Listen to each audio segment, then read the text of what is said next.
Welcome to Women's Sports Weekly, where women's sports happen every day, but we talk about it once a week. I'm Danielle. And I'm Carolyn. Women's Sports Weekly is a podcast where we discuss the latest news, explore interesting stories, and share our love for women's sports. Follow us on Instagram, YouTube, and TikTok at WomensSportsWeeklyPod. Follow us and rate us on Spotify and Apple Podcasts. Send us an email at WomensSportsWeeklyPod@gmail.com, and we may feature your email on the Listener Experience Zone, the Les. We had a busy weekend. We sure did. We got a little bit of everything in, which I'm finding more and more that's how I like to do things. Not overcommitting to one thing. Friend time, home project time. It is nice to get a little bit of everything. On Friday, we tackled the basement just a little bit more, but then on Saturday, we went on a little camping trip for the night. We camped near Colorado Springs with some friends, came back Sunday, took care of things that we needed to take care of at home. And yeah, it's just a nice way to round out the weekend to do like a little bit of everything. I definitely agree. It's been fun. I'm learning that more and more too in my life. If I spend so much time doing one thing, I get burnt out. But if I can break things up into little pieces and give each thing a little bit of time, I feel a lot more productive and a lot more satisfied. Yeah, I would say gone are the days, and I say this now, but who knows, where I put all our free time into home improvement. It's nice to have some balance. And we're getting there. There's no real updates this week. No. We're just chugging along. Yeah. All right, let's get into some news this week. What do you have for us, Dee? Let's start with the announcement of the 2026 WNBA All-Star Game. There's nothing like a season just ending and they're already on the train of marketing the next one. The WNBA has to, they got to get some good PR out there right now. Yeah, especially with everything else going on. But it's funny to think where the location is. It is going to be held in Chicago. I say it's funny because for those of you who have been listening to the pod for a while, have heard our Chicago debacle. When we tried to go see Chicago Sky play the Minnesota Lynx and multiple flights got canceled and we never made it. So do you think we'll make it this time and go to the All-Star game? I think we need to try. We should definitely try. It is on July 25th, which is a long ways away.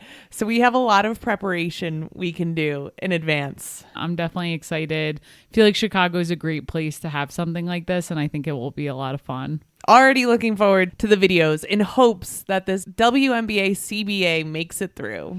I think instead of reaching out to the WNBA to do media, maybe we should just reach out to the Stud Buds because they streamed this past WNBA All-Star Game. Maybe they'll let us join them next year. We could be their videographers. Yeah. And I would just something. Sneak in a selfie every once in a while. There you go. Okay, on to soccer news. This past week, former U.S. women's national team player and current Angel City player Christen Press announced her intention to retire at the end of the season. Were you surprised by this? I don't think I was. It's sad, though, because it's like this crew of U.S. women's national team players that I consider the ones that I grew up with, or not even grew up with, like I was young. I was the same age as them, but they're all announcing their retirements. And so it is a little surreal for me.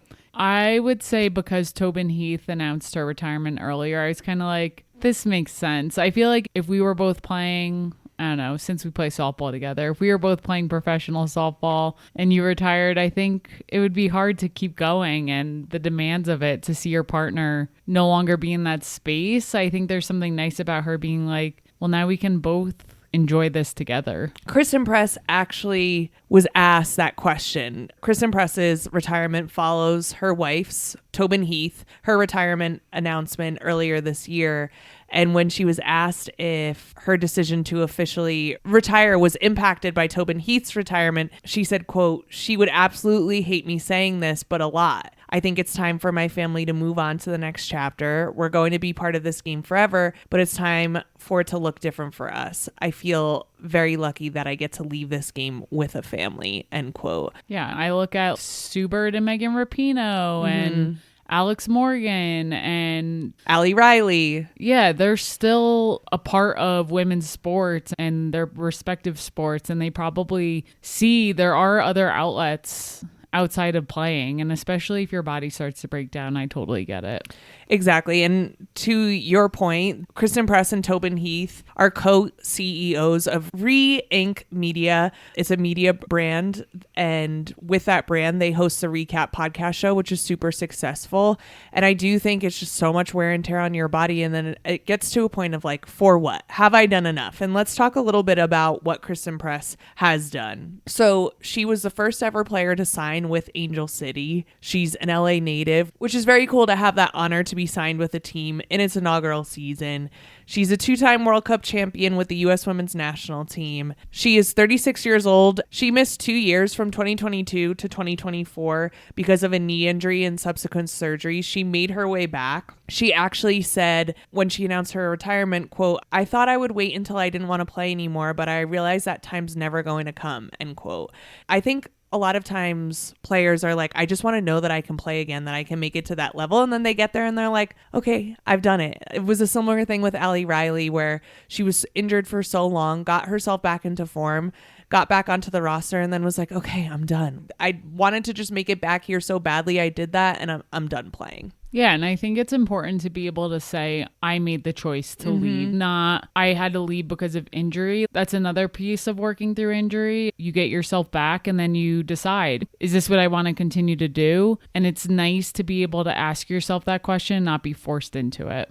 I think that's a great point. On top of that, Christen Press was a vocal advocate for the fight for equal pay. She improved player conditions, and she served as the leader of the U.S. Women's National Team Players Association for 2 years. Just an incredible career, an incredible person. And it's hard because I'm like, who is going to be the next Megan Rapinoe, the next Christen Press, the next Allie Riley? These people who fight so hard, not just for the conditions on the soccer field, but also are like these larger than life people who are calling for equity and justice off the soccer field as well. And I don't know who that's going to be. Yeah, and people always step up. So I think it will allow other people to realize that spot needs to be filled. But I'm curious to see who those individuals will be. And maybe things will just be so great in soccer that it's not needed as much. But especially in this climate, I feel like we need more people. We need more young people to step up and be like, here's what I believe in, here's what I fight for. So I'll be curious to see as this old guard kind of finds their way to retirement. Yeah. Definitely. Old guard. It's so sad because I'm part of that old guard, at least in terms of age. 36. So old. Not you, Christen Press. All right. And more NWSL news. Let's talk a little bit about where we are in the playoff standings. We're getting so close, and a lot of teams have clinched at this point, which is really exciting. We already spoke about the KC Current and the Washington Spirit. Then the Orlando Pride clinched, and they are headed into back-to-back playoff appearances for the first time in club history. It's just fun to think about Marta and how they won last year, and I'm just remembering the pictures of her and her mom, and honestly, I would love to see that again for her and for all of us, honestly. And it's just amazing how many veteran players are still playing at such a high level. Yeah, I love that. I always talk about, like, when I think about myself older, and I know these people aren't even that old, but to be able to play at such a high level at that age, it just gives me hope for myself one day. You think you're going to join the NWSL? Not even, but, just stay active. That's exactly right. So then this past weekend, the Seattle Reign, Gotham, the Portland Thorns, and the San Diego Wave all clinched playoff spots. So does that mean everyone's clinched, or how many spots are we missing? So there's 8 spots available. We have 7 of the 8 clinched. So who's fighting for that last spot? The last spot is really going to come down to Racing Louisville and the North Carolina Courage. Racing Louisville will take on Bay FC in their final match, and the North Carolina Courage will play Gotham in their final match. When are these matches so people can tune in? We're actually headed into an international break, so it's not this upcoming weekend. It's the following weekend on November 2nd. That's right, because we have the friendlies coming up. I can't imagine being one of those teams, and it's like you just want to know if you're in playoffs, and now you have to wait on an international break. And I feel like it could go one of two ways, obviously, for teams. But it's like, how do you stay motivated? And I don't know. I think I would struggle. This time of year does not seem like a good time for international break. Definitely. And Racing Louisville has the upper hand here. They're playing Bay FC, who are not going to make it into the playoffs. But we know that teams love to mess up a playoff bid. But North Carolina Courage is playing Gotham, and Gotham is playing for seeding. So Gotham wants this win just as much. So we'll see what happens. I think both of those games will be really good, to your point of even a team who knows they're not in playoffs, they kind of just want to give you an FU in those situations. So I'm excited to check them out. Before we get into our deep dive for this week, we have a few ads. One being Run Club this week, this Thursday and every Thursday at 6 p.m. Mountain Time at the 99ers Sports Bar. We meet up at the bar at 6 p.m., run 3 miles, come back to the bar, have some beers, hang out, and make some friends. It's been really fun. If you listen to our podcast and share the secret word with the bartenders when you order your first draft, you will get 50% off. This week, the secret word is pumpkin because we are doing a little pumpkin run and it's BYOP. So bring your own pumpkin, mini pumpkins, and we're going to run around Cheeseman with our pumpkins and then hang out at the bar after. So we hope to see you there.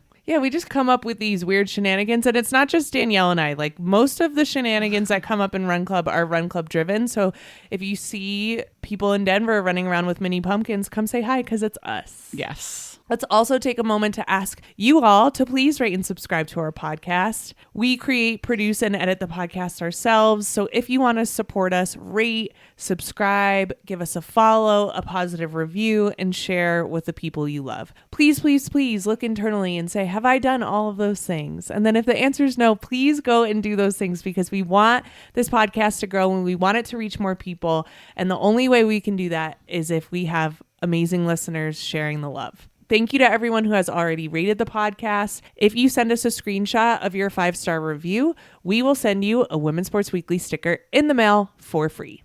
For this week's deep dive, we are going to get into NCAA Volleyball.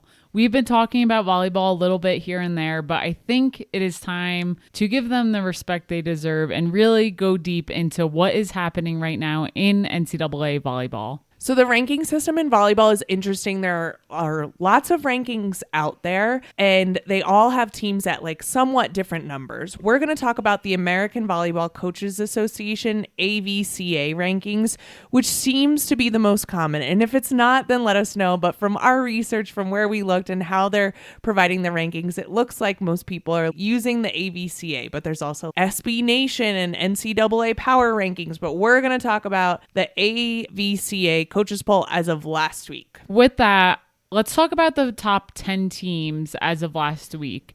So we have Nebraska in the number 1 spot, which I feel like is no surprise there. Nebraska has been a powerhouse the past couple years. Then we have Texas at number 2, Kentucky, Louisville, Stanford, Pittsburgh, Arizona State, SMU, Wisconsin, and to round us out at 10, Texas A&M. And it's interesting because in this AVCA coaches poll, Stanford is put in the number 5 spot. And in all the other rankings, Pittsburgh is mentioned somewhere in the top 5. So for this deep dive, we're going to talk about 5 teams. And those 5 teams are Nebraska, Texas, Kentucky, Pittsburgh, and Louisville. Okay, so while we said Stanford's in the number 5 for our rankings, we're actually going to pivot and talk about Pittsburgh based on what you just said. Yes. Okay. Sorry, Stanford. Prove us wrong. Okay, so as of right now, at the time of recording, Texas and Nebraska are the only 2 undefeated teams left in NCAA Division I. All right. You're just not going to acknowledge where that comes from? We've done this before. I know. That's why I'm bringing it back. Who went to Texas? I don't even know if he went there. Well, who goes to their games? Matthew McConaughey. There you go. Okay, so let's talk a little bit more about Nebraska. Nebraska is currently 18-0. They have had 9 straight sweeps. What's a sweep? Oof. Well, it means out of the best of 5 that they play each game, they've been winning 3 straight sets. Yep. Correct. So 9 straight sweeps for Nebraska, and that includes sweeps over number 16 Penn State and number 12 Purdue. They have not lost in Big Ten Conference play, and they actually haven't lost since September 16th. It is way past September 16th. Wow. We're over a month past. That's crazy. So you understand why they're in the number 1 spot. And then we have Texas at number 2. Texas is also undefeated at 16-0. 2 weeks ago, Texas beat Tennessee in a 5-set win to avoid the upset. They almost lost to Tennessee, but they were able to avoid this upset, take home the win, and remain undefeated. Yeah, I think it says a lot. Like, it's one thing to hold one of the top 2, 3, 5 positions and to keep winning. It doesn't matter who you play. Every time you win, the pressure just keeps on building. They have a freshman. Her name is Carrie Spears. She is an outside hitter, and she has been named SEC Freshman of the Week 4 times and SEC Player of the Week twice.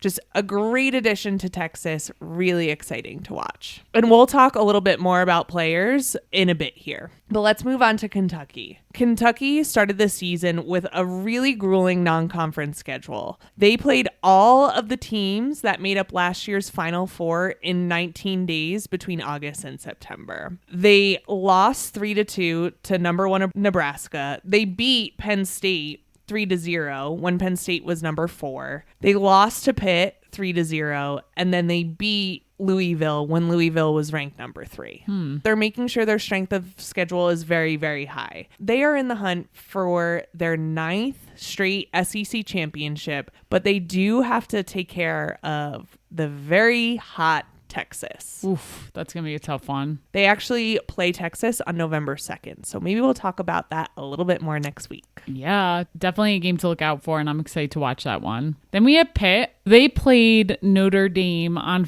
this past Friday, and they were down 2 sets. And again, this is best out of 5. Then they came back and won the next 3 sets. So a reverse sweep. You know how hard that must have been coming out? It's like when the Aces were up to the Mercury 3 games, and that would have been the Mercury coming back. Like, that is not an easy thing to do. Listen, I know this is very different because it's all one game, but still, a reverse sweep is a reverse sweep. They also beat number 4 Louisville in 5 sets this past Sunday. That's a huge weekend for them to get 2 wins when you're down 2-0 to Notre Dame and then come storming back and then beat Louisville on top of it.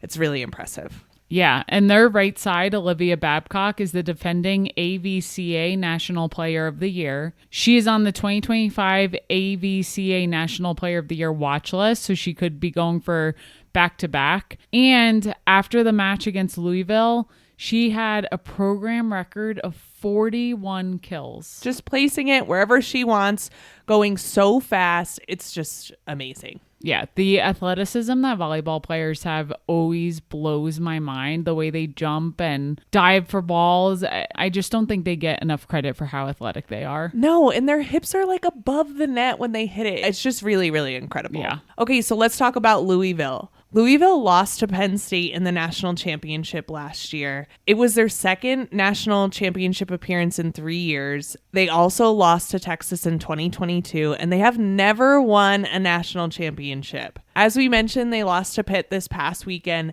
And again, some of the rankings didn't have Louisville in the top 5, but when we went through, we were like, we think we need to talk about Louisville just a little bit more because they're always knocking on the door of that national championship. Of the teams that we've talked about so far, Pitt and Louisville are the only one to never win a national title. Wow. Do you think they could do it this year? I always want underdogs to win. I like when new teams win. It would definitely be really cool, but we'll have to see how it plays out. So let's talk about some players that stand out to us. So as we mentioned already, Olivia Babcock at Pitt. As Danielle said, she was the AVCA National Player of the Year last year. She was the ACC Player of the Year last year.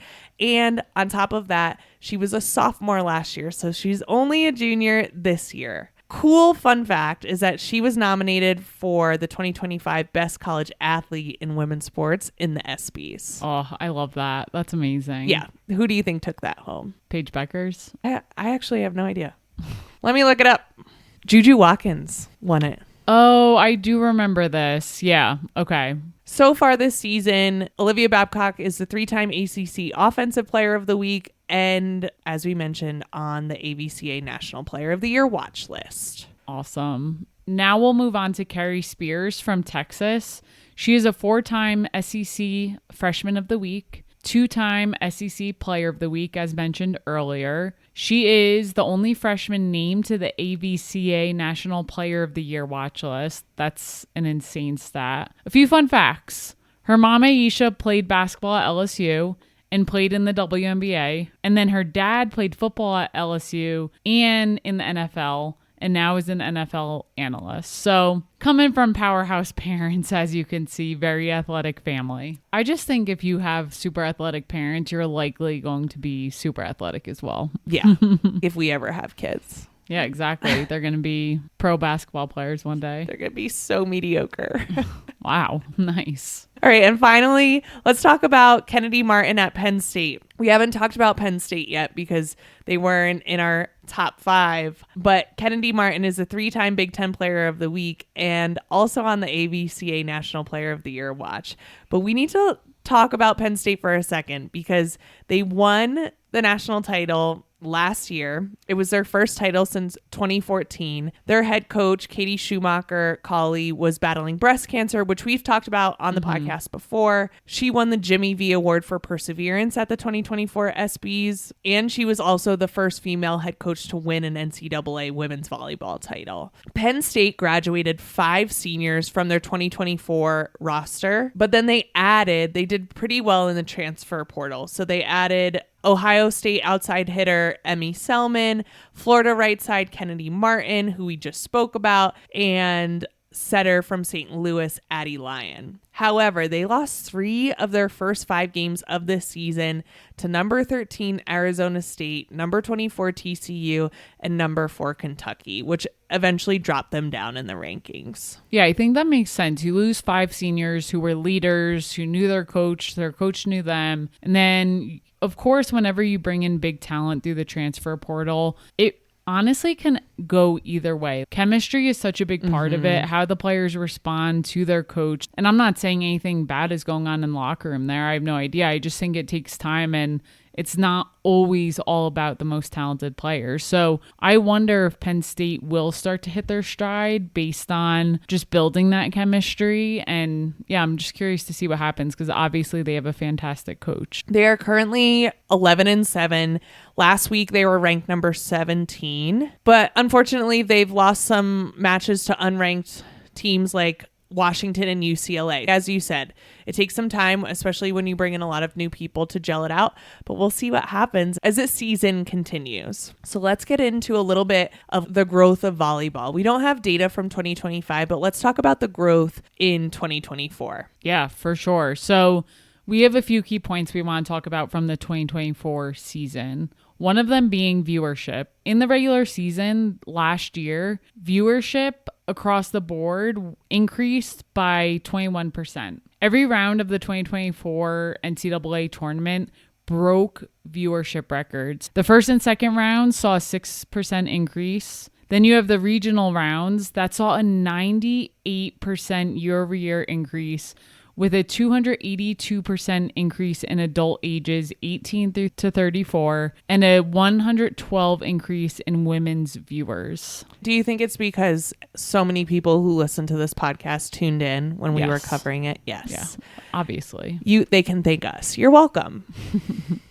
Then you have the national semifinals, and that was the most watched ever, averaging 1.1 million viewers. And that's how many listeners we average. So that tracks. Yeah. I mean, know. You can't argue that. If people are new here, we don't have 1.1 million listeners yet. We're working on it. Yeah. And then you have the national championship, which averaged 1.3 million viewers, which is the second most watched national championship game ever, and the second highest in-person attendance ever. The highest was 1.7 million viewers back in 2023. So they're just crushing these past few years. Yeah, absolutely love to see that. So if you aren't on the volleyball train, get on, because conference play is in full swing. Teams are going to start thinking through what can they do to get to the NCAA tournament. We obviously have a lot of teams who are winning big games and fighting to get up the rankings. So it's going to be a lot of fun to watch. We were talking about it with a friend this past weekend. Volleyball is easy to get into because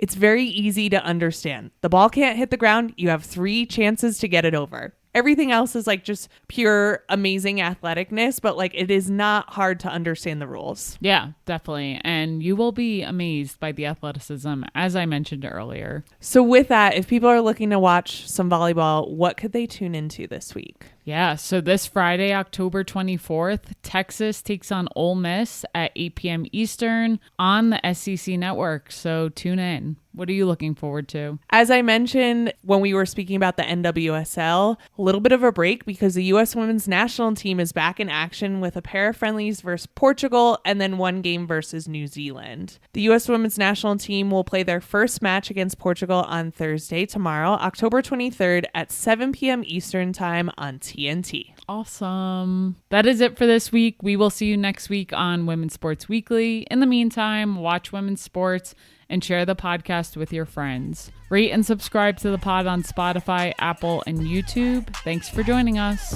Bye-bye.